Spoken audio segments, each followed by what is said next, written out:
उस हिसाब से मैं जैसे निकली हूँ तो मुझे ये लगता है ना कि मुझे काम वाली बाई नहीं बनना है।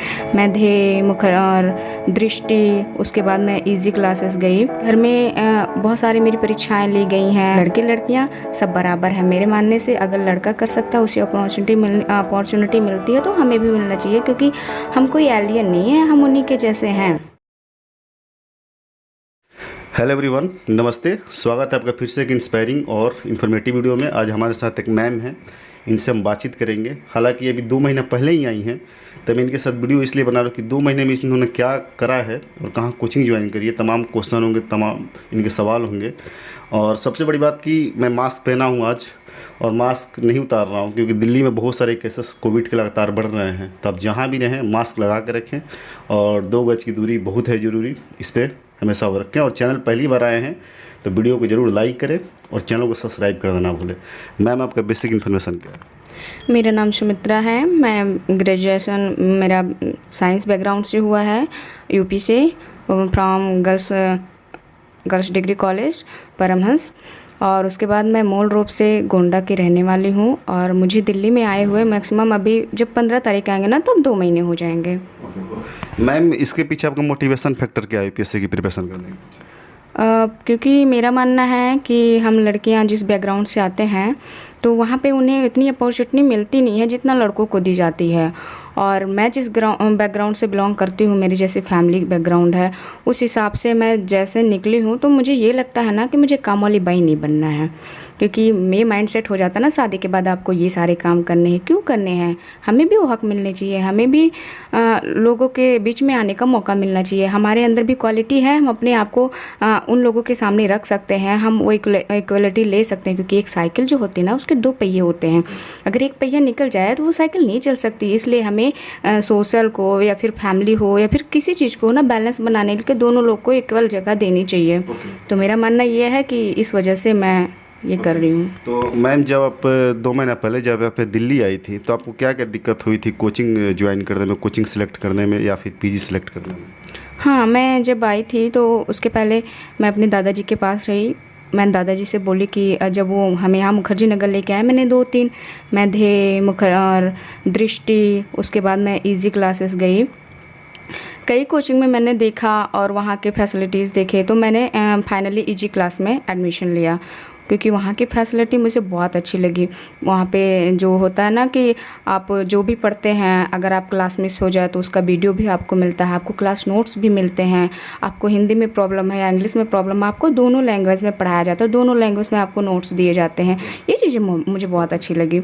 और रही बात पीजी का, मैंने पीजी भी देखा, लेकिन यहाँ पर मैंने देखा कि सारी चीज़ें एक अच्छी तरीके से हैं। Time to time lunch, breakfast, उसके बाद में खाना, और यहाँ का जो माहौल है ना बिल्कुल शांत है, पढ़ने लायक है। तो मैंने यहाँ पे जो मैम, इस पीजी का कितना रेंट है?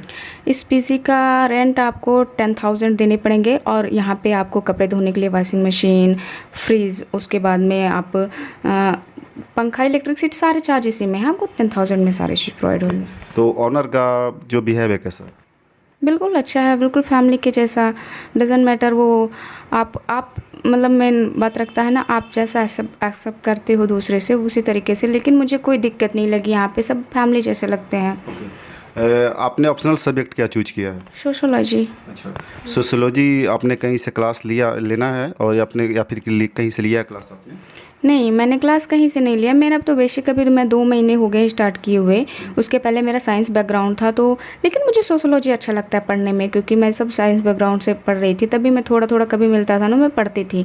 मुझे समाज के बारे में जानना है, तो अगर हम सोशोलॉजी नहीं पढ़ेंगे तो हम डजनाटे से चैन नहीं, लोगों के इशू नहीं समझ पाएंगे, तो उसे हम हल नहीं कर सकते हैं। इसलिए मुझे सोशोलॉजी अच्छी लगती है। और हमारे कोचिंग में ये सब्जेक्ट जो है ना ऑप्शनल के, वो भी पढ़ाए जाते हैं। तो डजनाट मुझे अलग से पढ़ने की कोई ज़रूरत नहीं है। मैं अपने आप से भी पढ़ सकती हूँ, मैं कोचिंग में भी पढ़ सकती हूँ। जैसे कि आपने बताया कि 2 महीना पहले आपने यूपीएससी की प्रिपरेशन स्टार्ट करी है, तो जो 4 जीएस के पेपर होते हैं उसको कितना कैसे समय दे रहे हो? 4 जीएस के जो समय, अभी तो फर्स्ट टाइम मैं जब ये कर रही हूँ कि सुबह मैं न्यूज़पेपर पढ़ लेती हूँ, न्यूज़पेपर से रिलेटिव, जैसे पेपर 2 में हमारा गवर्नेंस, कॉन्स्टिट्यूशन, ये सारी चीज़ें होते हैं, उसमें देख लेती हूँ। थोड़ा पेपर में वर्ल्ड हिस्ट्री देख लेती हूँ, ये सारे चीज़। और दूसरी बात है कि फ़र्स्ट पेपर के लिए जैसे कोचिंग में जो मटेरियल अभी पढ़ाया जाता है, मैं उनको लेके चल रही हूँ, क्योंकि मेरा अभी बेसिक 2 महीने हुआ है, तो इतनी सारी चीज़ नहीं। हाँ, मैं पेपर का सिलेबस देखती हूँ और जो बुक हमें कोचिंग में बताया गया कि आप ये पढ़ो, ये लो, मैं उस पर और कुछ गूगल पे रिलेट करके पढ़ती हूँ। ओके। अभी जो है आपकी डेली लाइफ क्या होती है? जैसे कि 2 महीने से आप मुखर्जी नगर में रह रहे हो मैम, तो आपकी डेली लाइफ क्या होती है? सुबह से लेकर शाम तक कैसे आप स्टडी करते हो?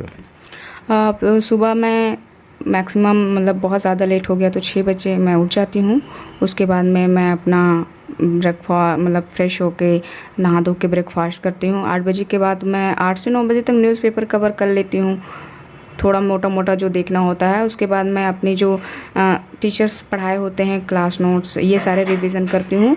12:30 बजे से मेरी क्लास होती है, तो 2:30-3 बजे तक क्लास होती है। वहाँ से एक घंटे का ब्रेक मिलता है, फिर हम उसमें फिर नेक्स्ट क्लास हमारी 5:30 बजे से होती है।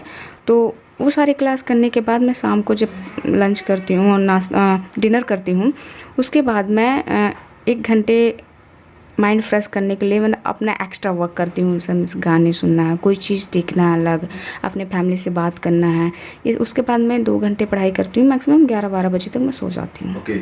मैं देख रहा हूँ कि आपके टेबल पे द हिंदू न्यूज़पेपर रखा हुआ है, तो आप कितना न्यूज़पेपर पढ़ना कितना इंपॉर्टेंट मानते हैं?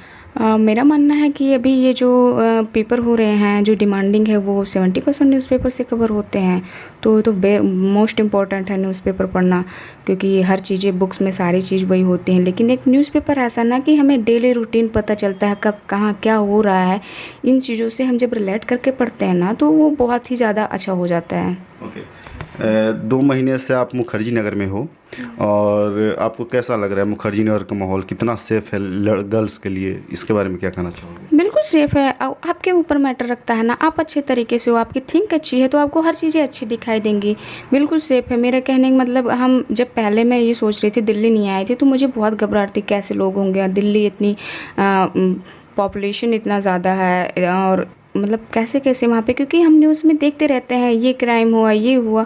तो मैं जब यहाँ आई थी ना, तो मुझे 2-3 दिन बहुत डर लगे, लेकिन नहीं, बिल्कुल सेफ़ जगह। आप कोचिंग जाओ, आप फालतू चीज़ों में नहीं जाओगे तो कोई दिक्कत नहीं है आपको, बिल्कुल सेफ़ हो आप अच्छे तरीके से।